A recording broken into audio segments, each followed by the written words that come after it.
자, 우리 지금 끓는 점차를 이용해서, 끓는 점차를 이용해 갖고, 물질을 분리하고 있죠? 끓는 점차. 그 중에 저번 시간에 바로 했던 게 증류였어요. 증류.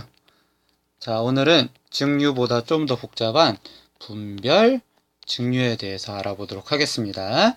그래서 뭐로 하냐면 여러분, 물하고 에탄올 혼합물이에요. 그럼 우리 그래프를 볼까요? 에탄올 수용액을 가열해요. 그럼 제일 먼저 온도가 올라가겠죠? 여러분, 원래 순수한 에탄올은 몇 도씨에서 끓죠? 네, 78도씨에서 끓어요. 근데 혼합물이기 때문에 여러분 잘 보면은 78도씨보다 더 높은 온도에서 끓기 시작하겠죠? 그래갖고 요 부분까지는 이제 에탄올이 끓어와요. 그래서 요 부분에는 물과 누가 섞여 있냐면 현재 에탄올이 섞여 있는 혼합물이에요. 그럼 여기서 이제 상태 변화가 끝나겠죠? 그럼 여기서부터는 더 이상 에탄올이 있지 않고 물만 있겠죠. 물만 있어요. 그럼 온도가 올라가요. 그럼 이제 순수한 물이니까 몇 도씨에서 끓어오르겠죠? 네, 여러분 알고 있는 것처럼 이 물은 100도씨에서 끓어오르게 돼요. 그래서 이것처럼 어떻게 되냐면 물과 에탄올처럼 끓는 점차가 크지 않은 여러분 액체 물질 있죠? 액체 물질이 섞여 있는 혼합물의 경우는 여러분 이 증류만으로는 100% 분리하기가 어려워요. 에탄올 아래 이렇게 물도 섞여서 들어온다고 그랬죠?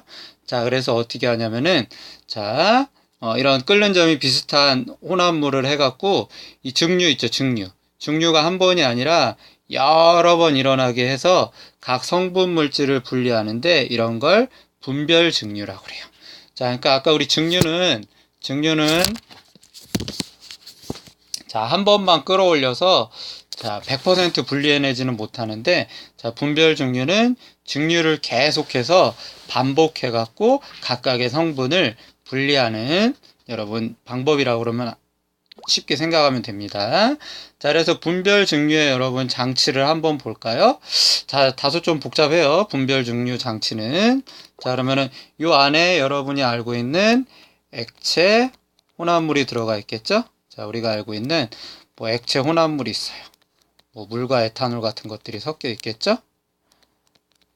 그러면은 얘를 먼저 끓여요. 그럼 우리 물과 에탄올이다. 그럼 누가 먼저 끓어오를까요? 네, 에탄올이 먼저 끓어올라요. 근데 에탄올만 나오는 게 아니라 누구도 같이 따라온다고 그랬죠? 에탄올 뿐만 아니라 물도 따라 올라와요.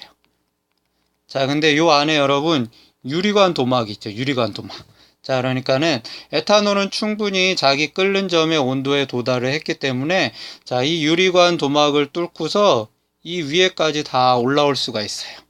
반면에 여러분 물 있죠, 물. 물은 끓는 점이 에탄올보다 높기 때문에 여기로 올라가다가 유리관 도막이랑 만나서 다시 액화가 돼서 물방울로 변해요. 그럼 이 물방울이 어떻게 될까요?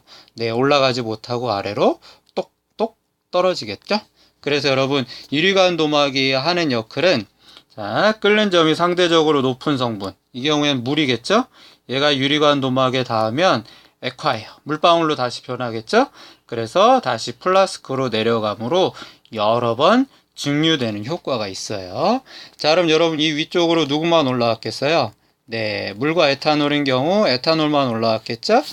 그럼 여기다가 온도계를 요 가지 부분에 설치해 갖고 요 가지 부분에 온도계가 설치해 갖고 올라온 물질의 온도를 측정해요.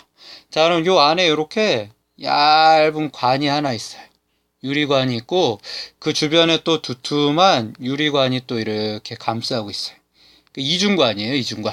요 첫 번째 관으로는 아까 기화된 에탄올만 지나갈 테고 요 두 번째 관으로는 어떻게 되냐면 여러분 여기에 이렇게 고무관이 연결되어 있어서 일로 물을 집어내요.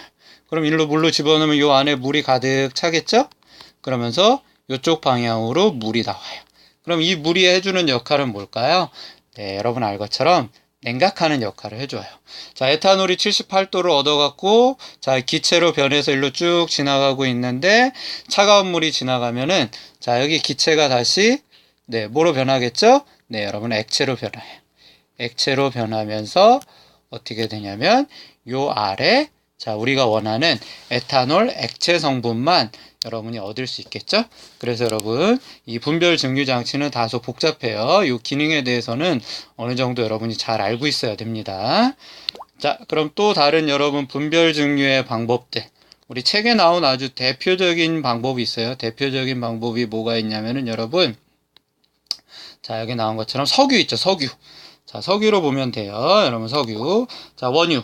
여러분 원유 뭐 보면은 이렇게 원유 같은 거 이런 시추하는 거 보면은 시커먼 이런 원유들이 액체로 뽑아져 나오죠? 자, 그런 걸 원유라고 그래요, 원유.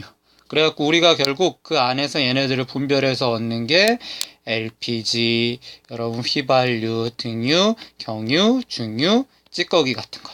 근데 처음에는 얘네들이 분리되어 있는 게 아니라 이 원유 안에 시커멓게 섞여 있어요. 자, 그러면 이 원유를 어떻게 하냐면은 여러분 이렇게 거대한 이거 뭐라고 그러냐면은 증류탑이라고 그래요. 증류탑. 원유 공장, 정유 공장 같은 데 가면 이 거대한 증류탑이 있어요. 그 말 그대로 뭐예요? 끓이는 탑이에요. 증류탑. 자, 그래서 얘를 온도를 쭉 가열을 해요. 자, 가열을 하면 당연히 아래쪽은 온도가 상대적으로 높겠죠?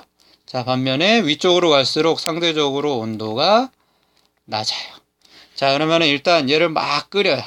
그럼 온도가 낮은 성분이 먼저 끓어오르겠죠? 위로 올라와요.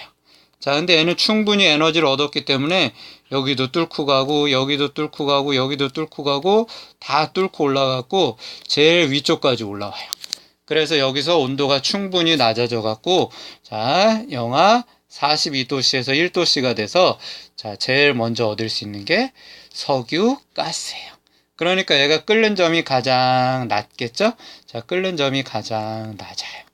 자, 끓는 점이 가장 낮다는 건 작은 온도에서도 충분히 끓어올라서 에너지를 얻을 수 있다는 거죠.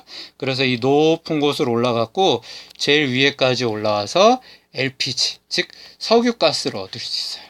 자, 그 다음 끓는 점이 낮은 게 누구냐면은 자, 얘는 30도에서 120도. 자, 얘도 충분히 낮기 때문에 첫 번째 올라갔다, 두 번째 올라갔다, 세 번째 올라가는데 여기 네 번째에서 이제 더 이상 올라가지 못하고 자, 옆부분으로 기체가 돼서 빠져나와요. 이게 바로 뭐냐면 휘발유예요. 그 다음에 끓는 점이 그 다음에 높은 자, 150도에서 180도 등유. 그 다음에 끓는 점이 높은 경유. 그 다음에 끓는 점이 높은 중유. 그 다음에 끓는 점이 아주 높아갖고 자, 웬만하면 증류되지 못하고 남는 찌꺼기. 그래서 각각의 성분들을 여러분이 얻을 수 있는 거죠.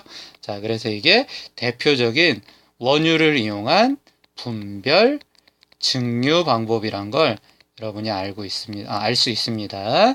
자, 그럼 우리 밑줄만 몇 군데 쳐볼까요? 책으로 와갖고 자, 어떤 부분에 치냐면은 아까 우리 원유 있죠, 원유. 자, 원유는 끓는 물이 다른 여러 액체 물질이 섞여 있는 혼합물이에요, 혼합물. 그럼 아까 우리 그 분별 증류 장치인 증류탑 있다고 그랬죠? 여기서 원유를 끓여갖고 분별 증류를 해요. 그래서 끓는 점이 비슷한 물질끼리 여러분 모아요. 아까 휘발유, 경유, 뭐 등유, 중유, 뭐 찌꺼기 그런 LPG 같은 게 있었죠? 그래갖고 걔네들을 연료나 화학공업 제품으로 이용한다는 걸 여러분이 알 수가 있겠죠? 자, 그 다음에 이 박스 부분도 여러분 밑줄만 좀 치면은 자, 증류탑 내부는 위로 갈수록 온도가 낮아져요. 됐습니까? 자, 그러니까 아까 우리 얘기했던 것 끓는 점이 낮은 물질은 이 위쪽까지 충분히 올라올 수 있겠죠? 반면에 끓는 점이 높은 부분은 올라오지 못하고 밑에 가라앉아 있어요. 자, 이때 얻어진 물질은 끓는 점이 비슷한 몇 가지 순물질이 섞인 혼합물이에요. 여러분 끓는 점 보면 30도가 아니라 30에서 120도라고 나와 있죠? 이거는 여러 가지 물질이 섞여 있다는 거예요. 그러니까 휘발유라고 그래서 휘발유라는 한 가지 성분이 있는 게 아니라 여러 가지 성분들 30에서 120도 정도의 끓는 점이 되는 여러 가지 성분들이 연료로 사용돼 갖고 휘발유가 된다는 걸 알 수 있어요. 자, 당연히 혼합물이니까 끓는 물이 일정하지 않다는 것을 알 수 있겠죠? 자, 그래서 여러분 분별 증류 기술을 하고 있었는데, 우리나라의 경우는 자, 원유가 직접 나지 않고 수입해요. 그렇기 때문에 이 수입한 원유를 우리가 분별해요. 분별해갖고 깨끗이 이 부분을 나눠갖고 이걸 따로따로 이제 수출을 하는 거예요. 비록 우리나라에서 원유가 나오지는 않지만 우리나라가 분별 증류 기술을 이용해갖고 원유를 각각의 성분으로 나눠갖고 이 각각의 연료들을 수출하는 우리나라의 경제에 중요한 역할을 하는 걸 우리가 알 수 있습니다.